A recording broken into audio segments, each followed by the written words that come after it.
જય માતાજી મિત્રો, પુષ્પાની રસોઈમાં તમારું સ્વાગત છે। આજે આપણે લીલા નારિયેળ અને કાચી કેરીનો હાંડવો બનાવવાનો છે। તેના માટે પહેલાં મેં લીલા નારિયેળનો ઉપરનો બ્રાઉન ભાગ આવે છે તે કાઢી લીધો છે। એક નારિયેળ લીધું છે આખું, તેને મેં એક બાઉલમાં લઈ લીધું છે। હવે તેને જારમાં લઈ લઈશું। જારમાં લઈને જારનું ઢાંકણ બંધ કરીને ખાલી દરદરું પીસી લેવાનું છે। પાણી નથી એડ કરવાનું, પીસતી વખતે ખાલી દરદરું પીસી લેવાનું છે। દરદરું મેં પીસી લીધું છે। હવે આ જ દરદરા પીસેલા મિક્સરને આપણે એક બાઉલમાં લઈ લઈશું અને થોડું આપણે રાખીશું, તેની આપણે ચટણી બનાવીશું। જો મેં અડધી વાટકી જેટલું લઈ લીધું છે ને અડધું મેં અંદર જ રવા દીધું છે। હવે તેની આપણે ચટણી બનાવીશું હાંડવા સાથે ખવાય તે માટે। તેના માટે મેં 2 મરચાં લઈ લીધા છે, તીખા મરચાં લીધા છે। કોથમીરના પાન લઈ લઈશું। આ હાંડવા સાથે આ ચટણી બહુ સરસ લાગે છે।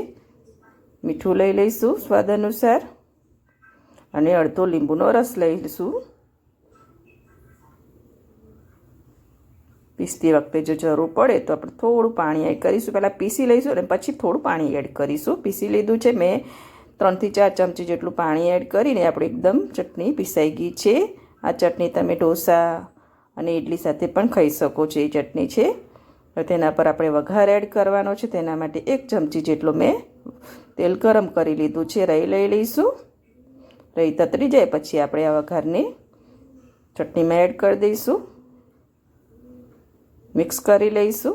ચટણી આપણી રેડી થઈ ગઈ છે, તેને આપણે સાઈડમાં મૂકી દઈશું અને હાંડવા માટેની તૈયારી કરીશું। જો એકદમ ચટણી રેડી છે।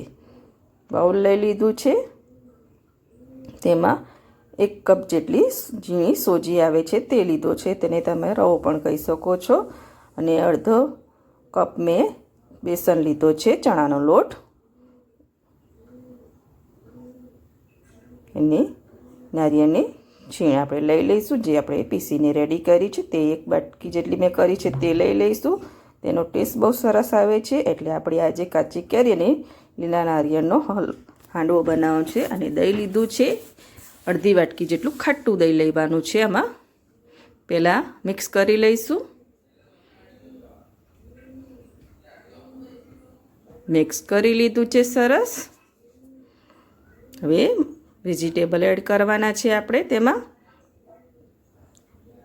થોડું પાણી એડ કરી દઈશું। દહીંવાળા વાટકામાં જ આપણે પાણી લઈ લીધું છે। મીડિયમ ઠીક જ રાખવાનું છે, કેમ કે આપણે વેજીટેબલ એડ કરીશું એટલે તેમાંથી પણ પાણી છૂટવું પડશે।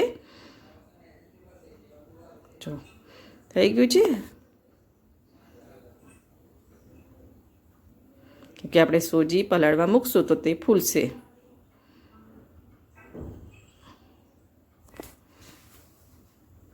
ફેટી દેવાનું છે આ તે સરસ। જો હવે તેને સાઈડમાં રાખીશું અને આપણે વેજીટેબલ લઈ લઈશું, ઢાંકીને મૂકી દઈશું।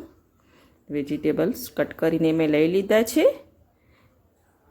બેટર પણ થોડું થીક થઈ ગયું છે, પલાળીને મૂક્યું હતું 5 મિનિટ માટે। જો એકદમ થીક થઈ ગયું છે ને, આવું થીક કરી દેવાનું છે।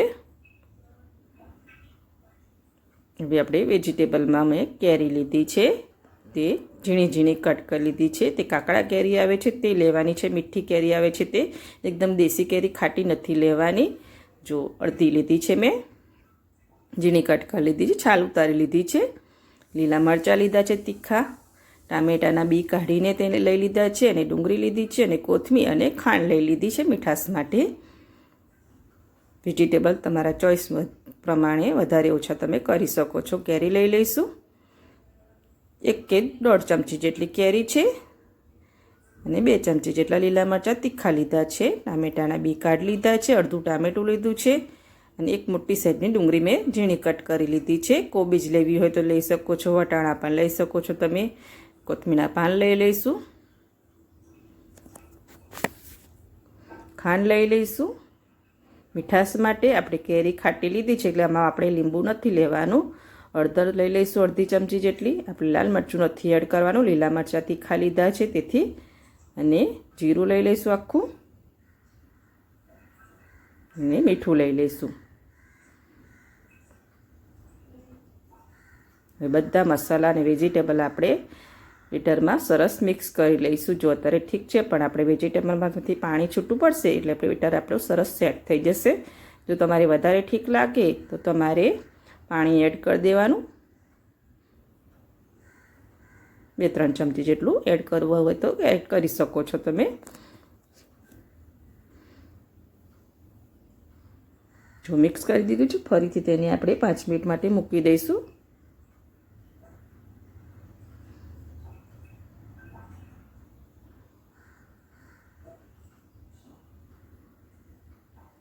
જો ફેટી લઈશું. જો થઈ ગયું છે, આ સ્ટેજ ઉપર લાગે તો તમારે થોડું એડ કરી દેવાનું પાણી. બેકિંગ સોડા લઈ લઈશું. અડધી ચમચી જેટલા બેકિંગ સોડા લીધા છે. હવે તેના પર 1 ચમચી જેટલું પાણી એડ કરીશું. ને બેકિંગ સોડા સરસ એક્ટિવ થઈ જાય અને આપણો હાંડવો અંદરથી એકદમ પોચો અને જાળીદાર બને. એક જ ડાયરેક્શનમાં ફેટી લઈશું.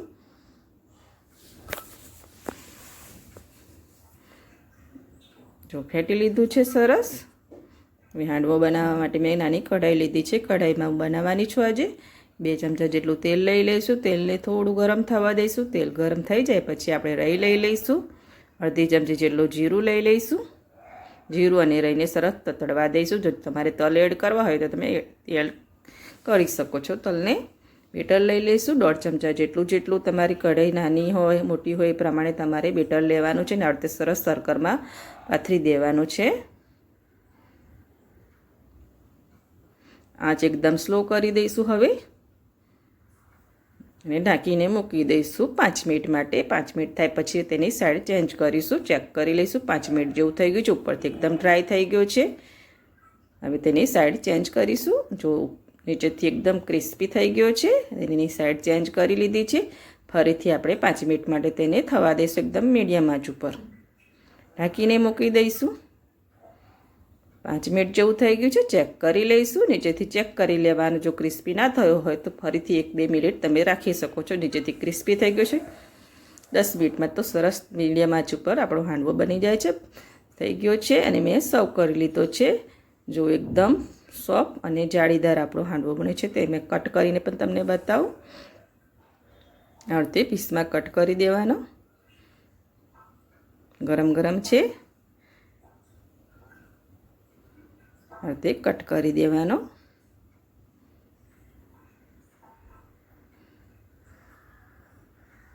જો અંદરથી એકદમ સોફ્ટ અને જાળીદાર આપણો હાંડવો બનીને રેડી થઈ ગયો છે. તેને આપણે સર્વ કરી દીધો છે. સર્વિંગ પ્લેટ પર લઈ લીધો છે આપણે કાચી કેરી અને લીલા નારિયેળનો હાંડવો. તમે એકવાર જરૂરથી ટ્રાય કરજો અને તેના સાથે આ નારિયેળની ચટણી બહુ ટેસ્ટી લાગે છે. અને જો તમને મારી આ હાંડવાની રેસીપી ગમતી હોય તો મારા વિડીયોને લાઇક કરજો, સબસ્ક્રાઈબ કરજો અને બેલ આઇકન જરૂરથી